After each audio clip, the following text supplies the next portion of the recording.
अपने बेटे को इस अवस्था में देखकर उस आदमी की खुशी का ठिकाना नहीं रहा। उसने सोचा, साधु महाराज ने बिल्कुल सही कहा था, मेरा बेटा पूरी तरह ठीक हो गया है। अब तक जितने भी पैसे लगे हैं उन्हें हम दोनों मिलकर फिर कमाएंगे। चिंता की कोई बात नहीं है, अगर हम दोनों साथ मिलकर मेहनत करेंगे तो हमारे पास बहुत सारा धन होगा। इसी बीच एक चांदी का सिक्का बचा रह गया। तभी एक पंडित वहां आया और बोला, मुझे बहुत भूख लगी है। तब बालक ने उसे भी भोजन कराया और एक चांदी का सिक्का दे दिया।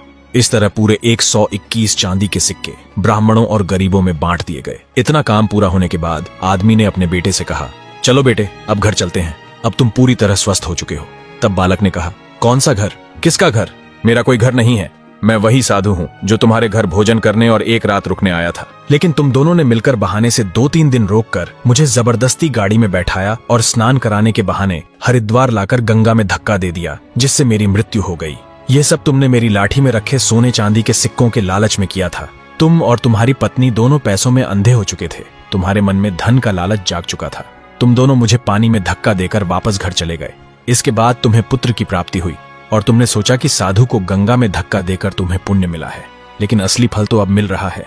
तुम दोनों ने मिलकर मुझे पानी में धक्का दिया और चले गए, और उसी समय मैं भंवरा बनकर तुम्हारी पत्नी के पेट में घुस गया। उसी से उसका गर्भ धारण हुआ।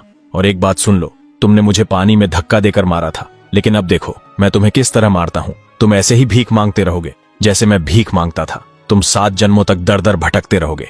तो दोस्तों, अगर आप अच्छे कर्म करोगे तो आपको अच्छा फल मिलेगा, और अगर बुरे कर्म करोगे तो उसका बुरा फल भी जरूर मिलेगा। दोस्तों, आपको यह कहानी कैसी लगी? कमेंट में अपनी राय जरूर दें। मिलते हैं अगली ऐसी ही कहानी के साथ।